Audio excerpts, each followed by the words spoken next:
watching Heavy New York, and I'm Steve Austin. Heavy New York.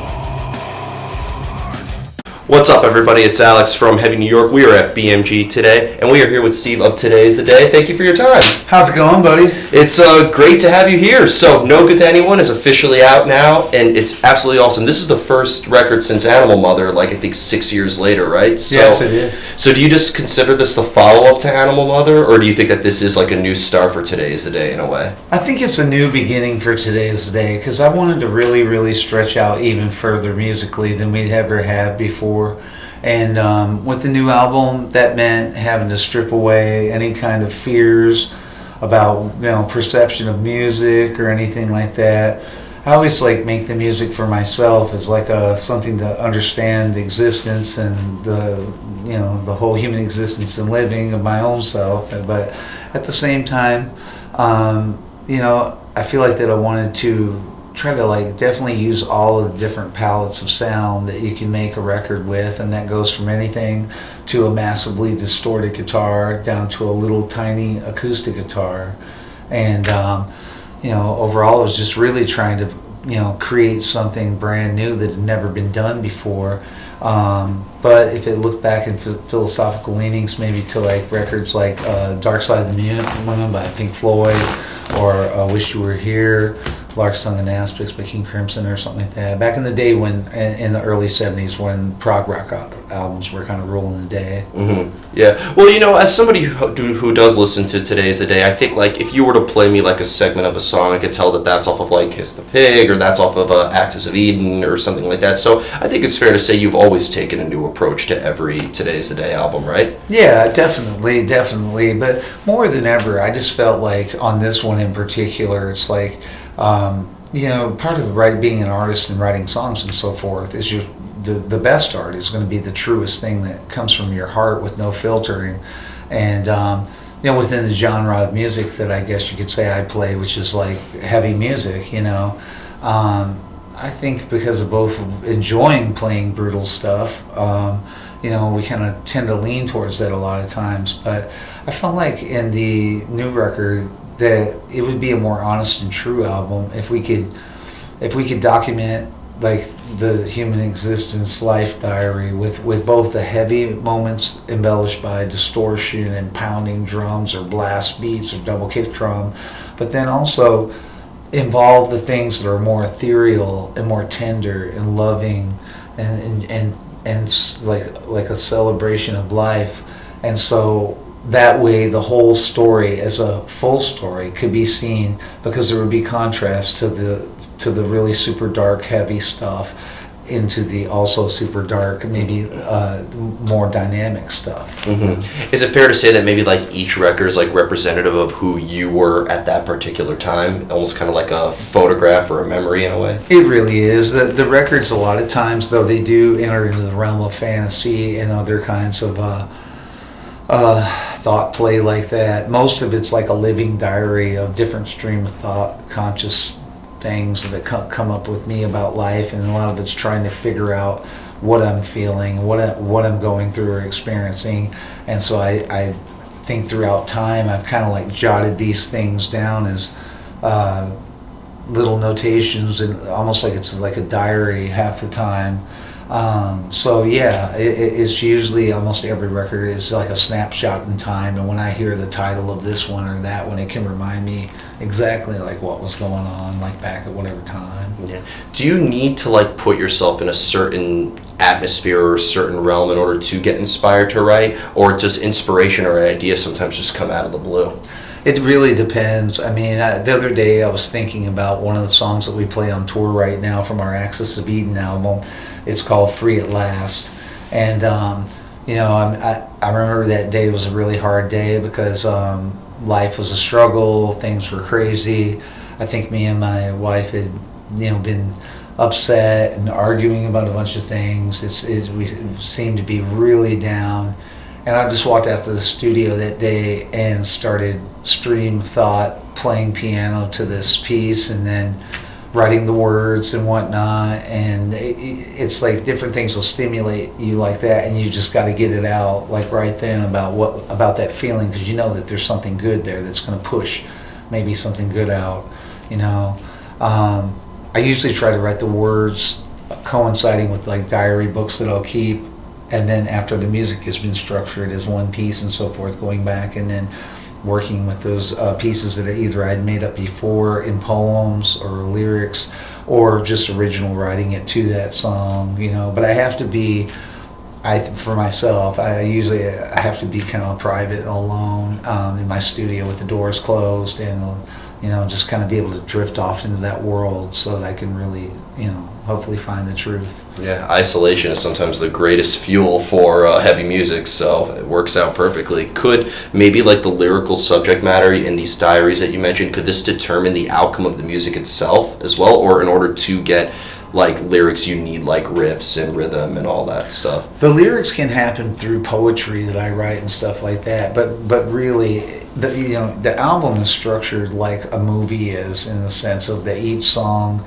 is a scene, and so each scene, which is a song, is like, you know, I try to involve imagination a lot, in the sense of like not adhering to reality or fantasy, and let the two blur lines at times. So in the end, I'm crafting this, and I don't even know what it's going to be when it's done. So like when I got through making No Good to Anyone, I kind of didn't understand it at all when I first made it, of why I made it or what the fuck it was supposed to mean.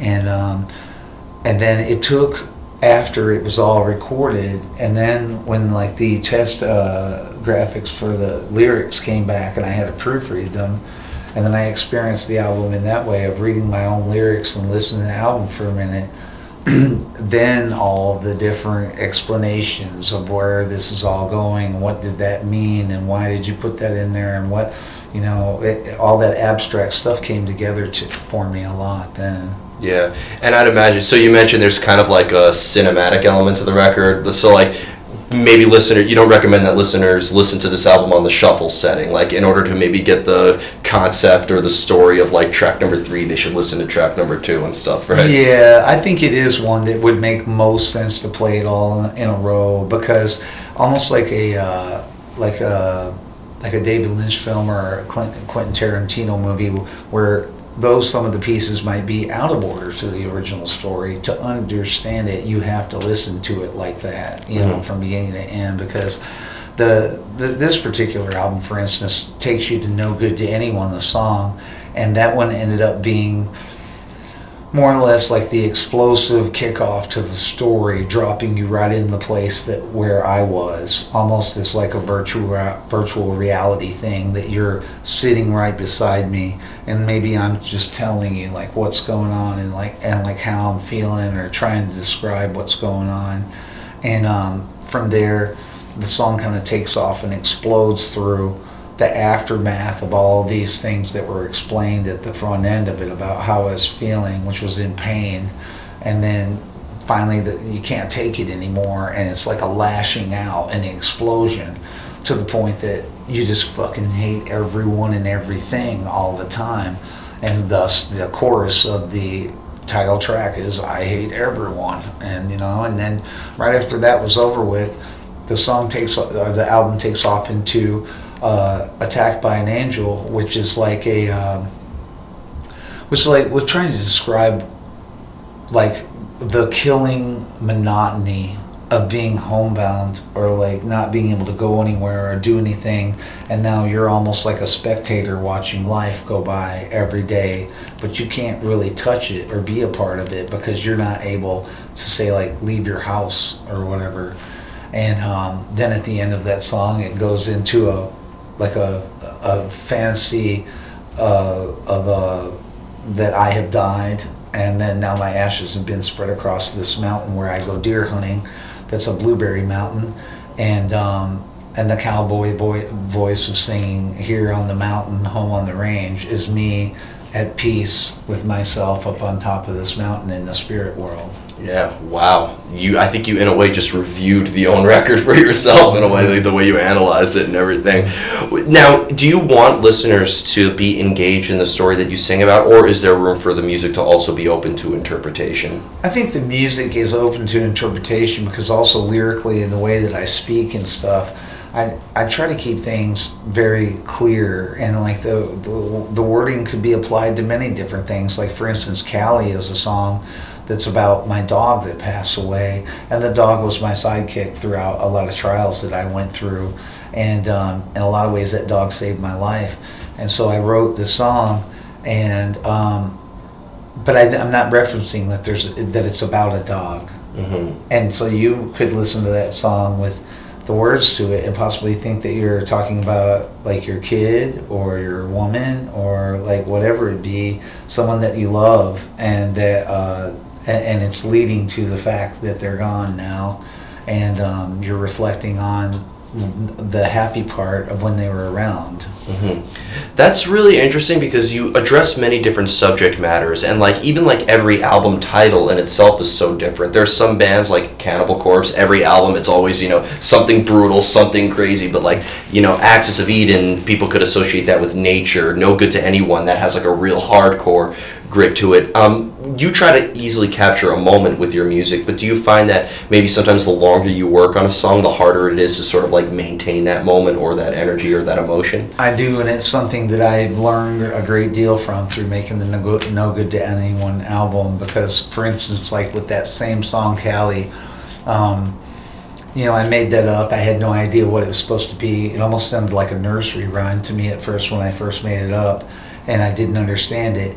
And then I sang it, and when I sang it, it wasn't long after the heartbreak. Like I was feeling pretty upset about it still. And when I went to go do that, I didn't feel like that tonality-wise that my singing was on pitch exactly all the time when I did that. And because I want the record to be perfect, I went back and re-recorded the vocals to Callie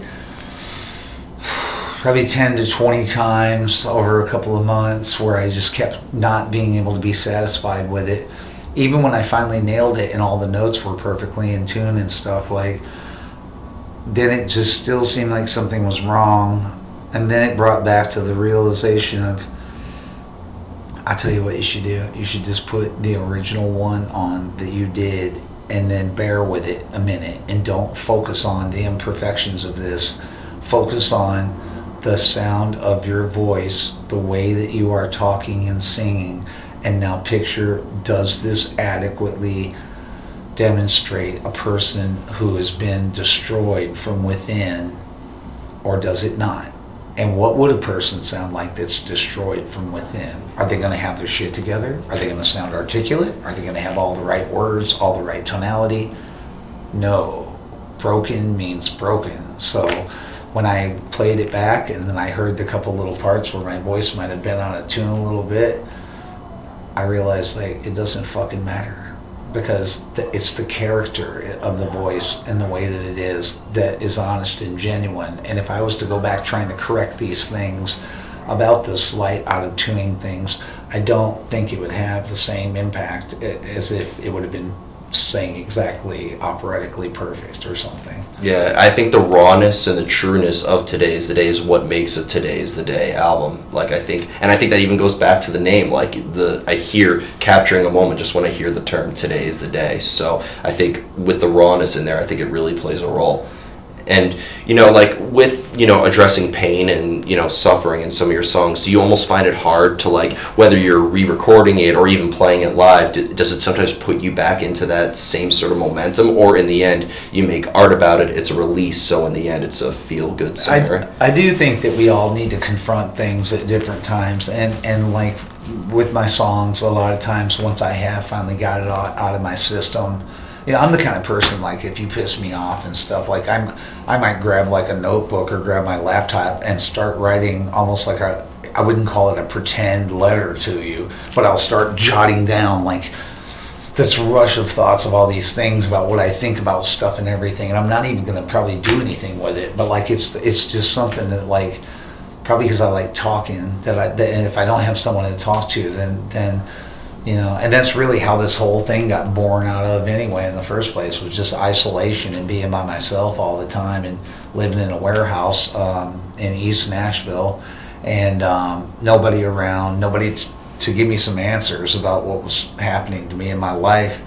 And so I think I just picked up early on that like maybe if you just free flow of thought, just get all that shit out, and then maybe you could take a step back and look at it and try to understand what it means.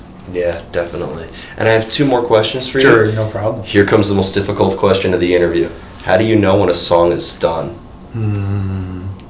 Unfortunately, they don't send out any flags or notifications on that, and I'm the worst in the world because I own the studio and I can do whatever I want 24 hours a day, 7 days a week, and if somebody doesn't stop me, I may not ever stop because I keep chasing perfection. And I think when I was brought up, my parents, mostly my mom, was pretty driven on perfection type things and probably damaged me for life about where I can't do anything without thinking that it's subpar or shitty. And honestly, I'm not trying to say this to be humble or anything else, but I feel like I'm an imperfect human that makes a lot of shit sometimes, and I'm just doing the best I can. And I don't have a lot of wow moments where I do something and I'm like, nailed it. It's like, it's always like looking for the cracks and the flaws, and because they must be there because I was the one who made it. And so when you feel like that all the time, you go back and double check your work, and you double check this, and then you double check that, and then there's this that's driving you crazy, and it's these little minor details that probably nobody else would ever pick up on, but because you pick up on them, it'll drive you crazy if you don't address them and do something. And so I've been known to like record the entire instruments and vocals to like a whole song and then not like it and just delete it all and then go back and do it again, because it just didn't strike me that way. So there's a somewhere in there's a perfect balance of letting the true come through and accepting imperfection. But then I will defend my position a little bit, is that you can't make high quality things if you don't have a super level of care about them. And if you don't care that something's not right, then nobody else is going to care about your album either if it's like all jacked up and weird. So I feel like that even though that might be a bad thing about me, I think it's brought about some structurally super sound records that were based on like someone who cares maybe way too much, and then the outcome is like sometimes it's deeply affecting for people.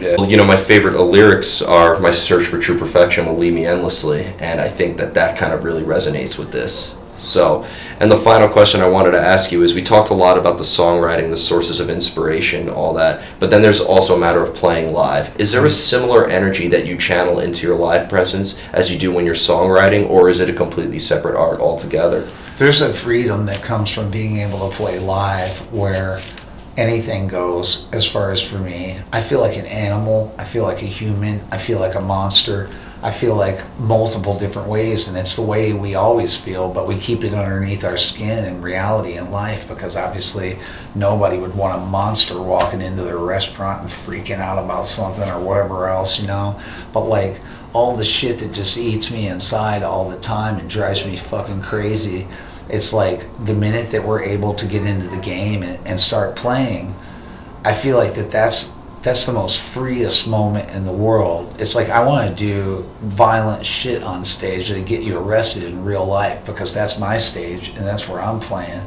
and I'm able to express myself in any kind of way I want to, even if I scare the fuck out of you. So it's like, that's real horror and that's real craziness. Like say as if you were watching a horror movie, it's got to be real. If you're singing about something that's intense, you need to be feeling that shit inside you, and it has got to come out with no stop. And so for me, that word cathartic or whatever it is about whatever, it's like it's a contact sport, it's a mental sport, but like when it's time to like play, I just feel like that a lot of shit that I just hold back all the time, feeling constrained by society, feeling constrained by everything, that when you're playing your music and you're on stage, there's no fucking rules and you can do whatever you want to. And I feel like that for me, if I was an audience member and I was sitting out there, you know, I would definitely want to have an artist be fully immersed and on the fly with like what they're doing, of throwing out whatever without thought for like, maybe this is too much of this, or maybe this is something like this, or maybe, it's like fuck all that. It's like whatever the show is and whatever the song is and whatever the emotion that's driving behind it, fully put yourself into that as hardcore as you can until it hurts. Because if it hurts, then somebody else is going to feel it, and then that person's going to understand, because maybe they fucking hate everything, and maybe they fucking hate everybody else too, and maybe they hate themselves, but they don't even understand why they hate themselves. So then they might see me do it and shit like that, and understand the humility, the pain, the suffering, the joy, the happiness, that maybe they can infuse that shit in their life, of understanding that maybe they're not the only one. And and I don't know. So Today Is the Day to me has always been like this experience kind of thing live, where it's not so much like a show as much as it's like something that happens, and then it's over with. That's an amazing way to put it. And when I saw you at St. Vitus, it was almost 3 years ago. Oh my God. That was fucking fun as yeah. shit. But yeah, it really was like, as quickly as the experience was, it was just gone. And there was like an essence of mystery behind it. And I feel like you say everything you have to say on stage, but you leave people wanting more. And that's how I feel about the records and the live presence. Well, thank you. It's been my life, and I believe in it more than anything in the world. I think Today Is the Day is the greatest band in the world. So I'm proud of our band, the music that we make. I know one thing is, if I died right now, there isn't a fucking ounce of any of that didn't come straight from my heart and blood and sweat and tears. So I mean, I think a man can only make what he makes truly and honestly, and stand behind it. And to quote Lemmy, if you run your flag up the pole and somebody salutes it, then that's great, and if not, then that's okay too. There you go. Yeah. Well, Steve, thank you so much for your time. Great talking to you, and I'm looking forward to you just destroying Brooklyn tonight. Hey, dude, I can't wait. Thank you so much for having us. Of course. Everybody, Steve of Today's the Day. No good to anyone. Out now. All right, y'all. Thank you. We'll see you next time. Be cool.